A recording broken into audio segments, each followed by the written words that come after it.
శ్రీ దుర్గాభవాని జ్యోతిష్యాలయం అమ్మవారి ఉపాసకులు లక్ష్మణ్ రాజ్ లక్ష్మీ దుర్గ గారు ముఖం హస్తరేఖల సహాయంతో పూర్వజన్మ దగ్గర నుండి ప్రస్తుత జన్మ వరకు మీ జీవిత రహస్యాన్ని చెప్పగలరు. వివాహం, విద్య, సంతానం, ఆరోగ్యం, విదేశీయానం, కోర్టు సమస్యలు, వ్యాపార సమస్యలు, దాంపత్య సమస్యలు మరియు మీ భవిష్యత్తుకు సంబంధించిన సకల సమస్యలకు మా వద్ద పరిష్కారం చూపబడును.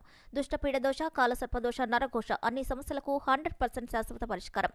Mobile number 9346705567. ఇదో నెవర్ బిఫోర్ నెవర్ ఆఫ్టర్ మాదిరిగా కని విని ఇరుగని నిజమైన కరెంటు కోత కథ. కరెంటు కోతలు ఎన్ని దారుణాలకు కారణమవుతున్నాయో జనాలకు కూడా ఇప్పుడిప్పుడే తెలుస్తోంది. అసలు 2002లో కూడా దరిద్రపు కరెంటు కోతలు ఉన్నాయంటే మన పాలకుల దరిద్రపు పాలన గురించి ఎంత తక్కువగా మాట్లాడుకుంటే అంత మంచిది. యూరప్ సహా అమెరికా లాంటి పాశ్చాత్య దేశాలు 40 ఏళ్ల క్రితం నుంచి 24 గంటలు పవర్ను జనాలకు అందిస్తున్నాయి. ఇక్కడ మన పోటుగాళ్లు నోటి కోతలతో పాటు కరెంటు కోతలు కూడా బాగానే చేస్తారు. ఈ మాట అంటున్నది నేను కాదు. గణేష్ అనే ఓ పెళ్లి కొడుకు మీడియా ముందు తన ఫైర్ను చూపించేందుకు వాడిన డైలాగ్. ఎందుకంటే ఈ గణేష్ అనే పెళ్లి కొడుక్కి తన పెళ్లిలో తాళి కట్టేటప్పుడు ఫన్ ఉంది, కానీ బెడ్రూమ్లో పెళ్ళాం మొహం మీద తెర తీసిన తర్వాత ఫ్రస్ట్రేషన్ పీక్లోకి వెళ్ళింది. ఆ తెర వెనుక చిత్రం చూసి పాపం పెళ్లి కొడుక్కి మూడౌట్ అయిపోయింది. ఒక్కసారిగా మోడీ నుంచి మధ్యప్రదేశ్ సీఎం శివరాజ్ సింగ్ చౌహాన్ వరకు అంతా కళ్ళ ముందు కనపడ్డారు. కరెంటు కోతలతో కొంప ముంచారు కదరా నాయన, ఓటు వేసినందుకు నా జీవితాన్ని శూన్యం చేశారు కదా అనుకుంటూ ఇల్లు పీకి పందిరేశాడు గణేష్. అసలు గణేష్ ఫ్రస్ట్రేషన్కి కారణం ఏంటో మీరు చూడండి. ఈ కథలో ట్విస్టులుంటాయి. కాస్త ఫన్గా గుండె నిబ్బరం చేసుకోండి. మధ్యప్రదేశ్లోని ఉజ్జయిని జిల్లా అస్లాన్ అనే గ్రామం. ఆ ఊళ్ళో నికితా, బోలా అనే ఇద్దరు అమ్మాయిలకు ఒకేసారి పెళ్లి చేయాలి అనుకున్నాడు వారి తండ్రి. పాపం విస్తరాకుల ఖర్చు మిగులుతుందనుకున్నాడో లేక ఫంక్షన్ హాల్తో పాటు పంతులు డబుల్ మంత్రాలు మిగులుతాయనుకున్నాడో కానీ ఒకేసారి మ్యారేజ్ ఫిక్స్ చేశాడు. ఇద్దరు అమ్మాయిలకు వయసులో ఏడాది మాత్రమే తేడా. నికితకు 19 ఏళ్లు, బోలాకు 18 ఏళ్లు. పాపం ఎంతైనా ఆడపిల్ల తండ్రి కదా, కాస్త ఖర్చులు చూసుకుని పొదుపుగా పిల్లలకు పెళ్లి చేయాలి అనుకున్నాడు. ఇద్దరికీ వేరువేరు సంబంధాలు చూశాడు. వేరువేరుగా ఎంగేజ్మెంట్ కూడా చేశాడు. ఇక తెలివైన పంతులకు కాస్త 4 రూపాయలు ఎక్కువిస్తే కుదరదని జాతకాలు కుదిర్చి మరీ రాహుకేతువులను పక్కకు జరిపి మే 5 రాత్రి 7 గంటలకు మంచి ముహూర్తం పెట్టాడు. పైగా రాత్రి 11 గంటలకు తొలి కలయికకు కూడా తదాస్తు ముహూర్తం ఉందని చెప్పాడు. ఇంకేముంది, ఒకే రోజు 3 ముళ్ళు, అదే రోజు 3 రోజుల వేడుకకు ముహూర్తం. అప్పటి వరకు ఎవ్రీథింగ్ ఈజ్ ఫైన్. గ్రామంలోనే తన ఇంటి ముందు ఆకాశమంతా కాదు కానీ పెళ్లి కొడుకులు పెళ్లి కూతుళ్ళు కూర్చునేంత పందిరి వేశాడు. బంధువులంతా వచ్చారు. కానీ ఇక్కడే చిన్న చేంజ్. పెళ్లి కూతుళ్ళది బీలా కమ్యూనిటీ. వీళ్లకు ఒక ప్రత్యేక ఆచారం ఉంది. ఒక్కసారి పెళ్లి కూతురిని చేశారంటే సూర్య భగవానుడు బగబగ నిప్పులు కురిపించినా తల మీద ఉన్న ముసుగు మాత్రం తీయరు. జీలకర్ర బెల్లం పెట్టినా, కాస్ట్లీగా డైమండ్స్ పోసినా సరే పంతులు గారు కూడా అమ్మాయిని చూడకుండానే తాళి కట్టించాలి. ఇదే ఆచారం 100 ఏళ్లుగా నడుస్తోంది. ఇక తమ ఇంట్లోనే పెళ్లి కూతుళ్లను చేశారు. గ్రామస్తులతో పాటు ఇద్దరి పెళ్లి కొడుకుల కుటుంబాలు కూడా వచ్చాయి. ఉన్న గ్లామర్నే మేకప్తో కాస్త పెంచుకొని నికితా, బోలా పెళ్లి కూతురులా కూర్చున్నారు. ఎవరికి కాబోయే భర్తల పక్కన వారు కూర్చున్నారు. 2 పెళ్లిళ్ళు ఒకేసారి ఘనంగా చేస్తున్నానని నికితా, బోలా తండ్రి ఎమోషనల్గా నవ్వుతున్నాడు. బాజా భజంత్రీలు మోగాయి. పంతులు గారు చెమటలు కక్కుతూ స్టూడెంట్ 10 మార్కుల ప్రశ్నకు తప్పు లేకుండా రాసినట్లు ఒక్క మంత్రం వదలకుండా చదువుతున్నారు.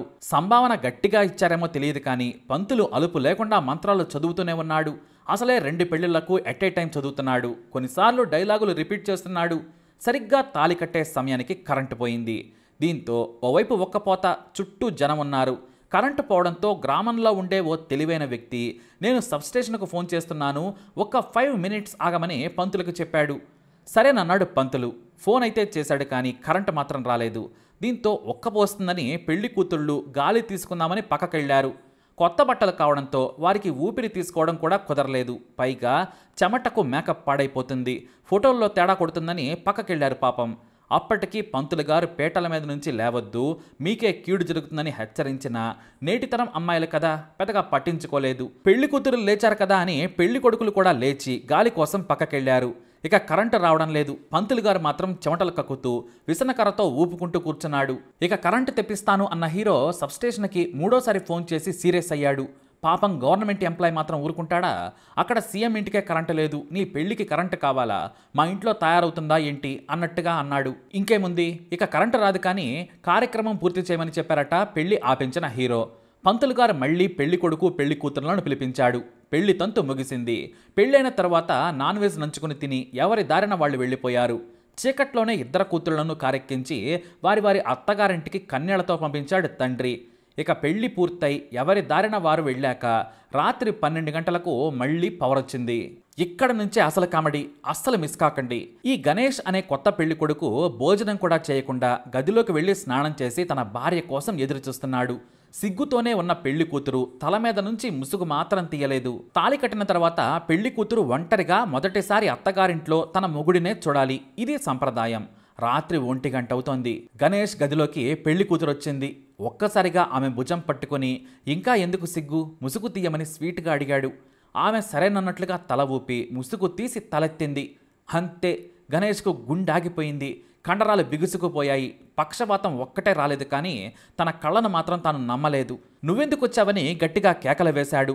ఎందుకంటే గణేష్ తాళి కట్టింది అక్కకి. చెల్లికి బదులు అక్క తాళి కట్టాడు. తన తోడలుడేమో అక్కకు బదులు చెల్లికి తాళి కట్టాడు. ఇక శోభనం గదిలో ఉంది నిఖిత. అతనికి పెళ్లి కావాల్సింది బోలాతో. ఇంకేముంది, ఈ మాత్రం మీరు చూసుకోరా అంటూ తన అత్తగారికి ఫోన్ చేసి వాయించాడు. అంతేకాదు, నా పెళ్ళానికి వాడుగానే శోభనం చేస్తున్నాడేమో, కాస్త ఫోన్ చేసి ఆపించండి అంటూ పెద్దగా అరిచేశాడు. ఆ కక్కుర్తి ఎదవ ఇంతవరకు చెప్పలేదా అంటూ హైరాణ పడ్డాడు. వెంటనే ఆ సదరు పెళ్లి కూతురు తల్లి పెద్దల్లుడికి ఫోన్ చేసి, ఆ ముఖ్యమైన కార్యక్రమం ఆపండి, మీ దగ్గరికి బోలా వచ్చింది, కరెంటు పోవడంతో పెళ్లి కూతుళ్ళు మారిపోయారని చెప్పాడు. అలా ఎలా మారిపోతారని పెద్దల్లుడు సైతం కాస్త బాధగానే అడిగాడు. ఎందుకంటే ఏదో ఒకటి తెల్లారిన తర్వాత చూసుకోవచ్చులే అనుకున్నాడో ఏమో, కానీ అత్తగారు చెప్పే వరకు మాత్రం పెద్దగా రెస్పాండ్ కాలేదు. మొత్తానికి ఆ రాత్రి అలా గడిచిపోయింది. ఇక తెల్లవారుజామున తమ గ్రామానికి పిలిపించి పంచాయతీ పెట్టారు. గణేష్ మాత్రం తెగ ఫీల్ అయిపోతున్నాడు. ఎందుకంటే పెద్దమ్మాయి కంటే తను చేసుకోవాల్సిన బోలా కాస్త అందంగా ఉంటుందంతే. ఇద్దరితో పోల్చుకుంటే కాస్త చదువుకుంది. అదీ కాక అంతో ఇంతో లిప్స్టిక్ బ్రాండ్లు తెలిసిన అమ్మాయి. అందుకే గణేష్ మాత్రం నాకు ఎంగేజ్మెంట్ జరిగిన అమ్మాయే కావాలని రచ్చ చేశాడు. కానీ పెద్దలుడు మాత్రం ఏ రాయితే ఏంటి, పళ్ళు రాలగొట్టుకోవడానికి అన్నట్టుగా మీ తీర్పును శిరసావహిస్తానని చాలా కూల్గా చెప్పాడు. ఇక పెద్ద మనుషులు పెళ్లి కూతుళ్ల తల్లిని నిలదీశారు. ఏవమ్మా, ఏ కూతురికి ఏ మొగుడో కూడా చూసుకోవా? ఏదో గణేష్ తెలివైనవాడు కాబట్టి గుర్తించాడు. అక్కడ కూడా కరెంటు పోతే మీ కూతుళ్ల జీవితాలు చీకటమయమయ్యేవని తిట్టారు. కరెంటు ఉన్నప్పుడు నేను జాగ్రత్తగానే ఎవరి భార్యలను వారి పక్కనే కూర్చోబెట్టాను. కరెంటు పోయిన తర్వాత ఇద్దరూ పీటల మీద నుంచి లేచారు. వద్దని పంతులు చెప్పినా వినలేదు. ఒక్కపోత ఉందని లేచారు. ఆ తర్వాత పిలవగానే ఇష్టం వచ్చినట్లు కూర్చున్నారు. పంతులేమో తాళి కట్టించేశాడు. అలా మారిపోయారని చెప్పింది తల్లి. ఇక ఆ పంచాయతీ అక్కడితో ఆగదని తెలివైన పెదరాయుడు లాంటి పెద్ద మనిషి పెద్దదవుతున్న ఈ గొడవను ఆపాడు. ఎందుకు ఈ గొడవ? సెన్సార్ కార్యక్రమం జరగలేదు కాబట్టి ఆవిడని ఇటేసుకుని ఈవిడని అటేసుకుంటే సరి. ఇందులో రచ్చెందుకు? ఐపీఎల్ మాదిరిగా రెండో రోజే మొదటి రాత్రి చేసుకోండి, శుభం కార్డు పడుతుందని చెప్పాడు. అంతేకాదు, రేపు మీ పిల్లలకి కాస్తంత కామెడీగా చెప్పుకోవడానికి బాగుంటుందిలే అని లాస్ట్లో నవ్వించాడు. ఇక చాలు, వెళ్ళి రాత్రి కార్యక్రమాలు చూసుకోమని చెప్పాడు. కానీ గణేష్ మాత్రం మొదటి నుంచి మళ్లీ జరగాలన్నాడు. ఓరిని దుంపతగా అని పంతులు గారిని పిలిపించి గుడిలో పాత తాలిబొట్టు తీసేసి ఫ్రెష్గా పాత మంత్రాలను కొత్తగా చదివించి తాలి కట్టించాడు పంతులు. ఈసారి 1-2 సార్లు ముసుగు తీసి చూసుకొని మరి గణేష్ తన అందాల అప్సరసను తీసుకుపోయాడు. అలా ఓ కరెంటు కట్ ఒక దారుణానికి తెరతీసింది. మరి ఈ కరెంటు కోత కథపై మీ అభిప్రాయాన్ని కమెంట్ ద్వారా తెలియజేయండి. అలాగే వీడిని లైక్ చేయండి, షేర్ చేయండి, మా ఛానల్ని సబ్స్క్రైబ్ చేసుకోండి.